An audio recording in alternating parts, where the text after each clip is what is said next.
On Friday night, we did a deep dive into one of the hottest stocks into this market. That's the longtime Cramer fave United Rentals, URI, the largest equipment rental company on earth.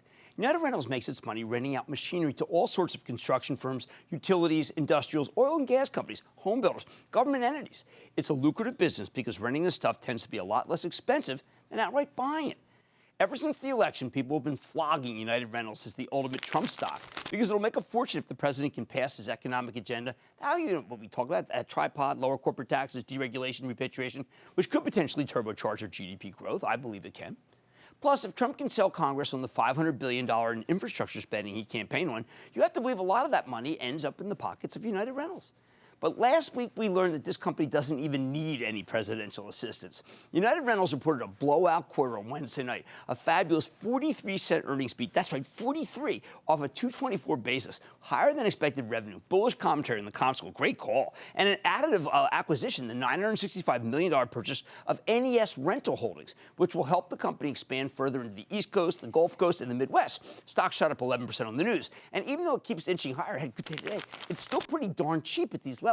In short, this is one of the most compelling stories out there. Do not take it from me. Let's check in with Michael Kneeland, the president and CEO of United Rentals, to dig deeper into the quarter and the company's prospects. Mr. Kneeland, welcome back to Mad Money. Good to see you, sir. Have a seat, Mike. Thank you. Mike, got to tell you, it was an astonishing quarter. And I just, as the quarter went on, did you realize, holy cow, business is really picking up in this country? Well, what we noticed as we went through the fourth quarter, we really saw a pickup of demand in December, which was a little unusual right. season. Yes. Now, you have to somehow, I mean, you could relate it to the end of the election. You could relate it to Trump optimism. A lot of people have been just relating to the fact that unemployment's gotten better. Which do you think is the best thing in the mosaic to say? Well, I think unemployment is definitely a key factor. And, when you see the people going to work, having money, consumer confidence. And I think out of the election, things became more positive, and people started thinking differently. And as a result of that, we started to see things move. Now, when you say people see things more positively, you'll have a weekend like this weekend where there's a lot of controversy, a visa issue, and there's people on both sides, but it's a lot of noise. Does that eliminate the optimism, or are these very different things? One having to do with jobs and growth of an economy, and the other having to do with a political issue? Well, I think the political issue is going to be political issues. Okay. And they're going to come and go. And right. I don't expect them to go away anytime soon. When you look at the fundamentals and you look at some of the things that we see from our customers right. and consumer confidence and also confidence in CEOs right now is positive. And so we see that, we look forward to that demand.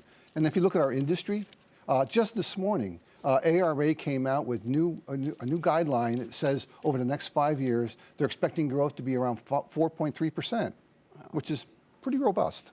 I was surprised when I read through the different things that, look, trench, power, and pump, we get that. But data warehouse, I mean, when you build a data, which is probably the fastest growing part of the U.S. economy, a data warehouse tends to start with United Rentals equipment. Yeah, I mean, if you think about it, they have to start a building. Right. And then once they go through, they have to put all the materials inside of it. And then after that, they have to maintain the building. So it works out well for us. It also turned out that, I don't know, you've done a lot of things to streamline, but your operating cash flow took me by surprise. You're making a lot more money now. Is it just because times got a little tougher and you got a little tougher, or is it just always been just a huge cash generator and it just flowed through this time? Well, we've said for many years now that we want to be positive cash flow throughout the cycle. And we have been that. And you're right. I mean, $1.18 billion of free cash flow was a significant amount of money. Right. Now, you bought back a lot of stock, but you also made an acquisition. It didn't seem like it's either or, that you're doing so well that you can continue to do both? Yes. We have that flexibility. Right. And we NES, as you mentioned, was a great acquisition for us. It's a great run company, right. Good people. And that's what United Rentals needs, people.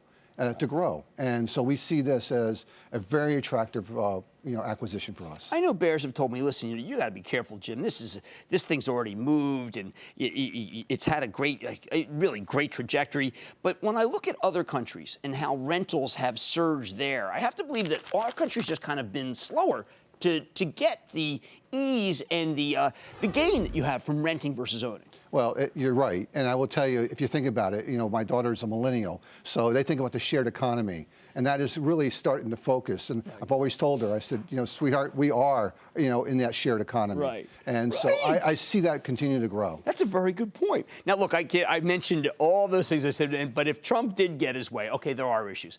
Deregulation, he does want a lot more pipelines built, and we have, frankly, a tremendous demand for more pipelines. I figure that plays well into your world. It will, but I will also tell you, based on the forecast from ARA, that would all be accretive to the growth. Okay. If there were a wall to be built, I have to believe that when walls are built, there's a good chance that United Rentals is involved. That's a fair statement. You think about it, it'd be a large contractor, it would be a massive project, and in order to expedite that quickly, they're going to need equipment. But when you look at your budget, and you're trying to budget to your trend, are you including in your board meetings the possibility of a Trump resurgence? Are you just looking at your own trend line saying, geez, you know what, as long as employment stays strong, as long as the country stays strong, we're going to do well?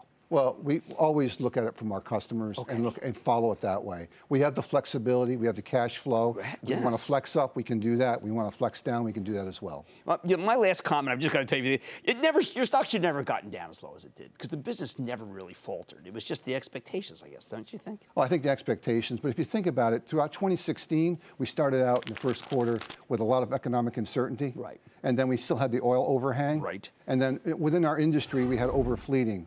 And as we went through the year, those all kind of dissipated. Right, and it all came out right for you. That's why I think the stock's not done. That's Mike Kneeland. He's the president and CEO of United Rentals, URI. Yes, it's a Trump stock, but more important, it is a stock of a company that does well when the U.S. economy does well, and that's what's happening. Mad Money's back after the break. Booyah! Jim Cramer here from Mad Money. Thanks for watching CNBC on YouTube. Click here to subscribe and get the jump on my exclusives with CEOs, plus market news, investing advice, and a whole lot more.